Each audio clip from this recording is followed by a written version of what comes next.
क्या आपको याद है जब कुछ महीने पहले पूरे लबनान में हजारों पेजर्स एक ही टाइम पर फट पड़े थे?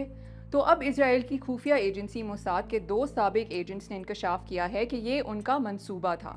तो उन्होंने ये मंसूबा कैसे बनाया? इन एजेंट्स ने अमेरिका की सीबीएस न्यूज़ को बताया कि इन्होंने धोखे से हिजबुल्लाह को ये वॉकी टॉकीज और पेजर्स खरीदने पर मजबूर किया और ये तक पता नहीं चलने दिया कि इन्हें इसराइल में तैयार किया गया है। एजेंटों में से एक का नाम माइकल है। इन्होंने बताया कि मोसाद ने वॉकी टॉकीज को चलाने वाली बैटरियों के अंदर एक धमाका खेज डिवाइस छुपा रखी थी और इन्हें मालूम था कि ये वॉकी टॉकीज रखने वाले यूजर्स आम तौर पर इस डिवाइस को अपनी कमीज या जैकेट की जेब में दिल के करीब रखेंगे। उन्होंने कहा कि हिजबुल्लाह ने 10 साल कबल एक कंपनी से अच्छी कीमत पर 16,000 से ज्यादा वॉकी टॉकीज खरीदी, मगर इन्हें मालूम नहीं था कि ये कंपनी जाली है। इनका कहना था कि मोसाद ने एक ऐसी रिंगटोन का इंतखाब किया जिसके नतीजे पर ऐसा महसूस हो कि कोई खास पैगाम आया है और फौरन चेक किया जाए। दूसरे साबिक एजेंट जिन्हें गैब्रियल का नाम दिया गया है, उनका दावा है कि हिजबुल्लाह को ये पेजर्स खरीदने पर ऐप करने के लिए मोसाद ने पेजर्स के फिल्मी इश्तिहारात और पैम्फलेट बनाए और इन्हें इंटरनेट पर लगाया।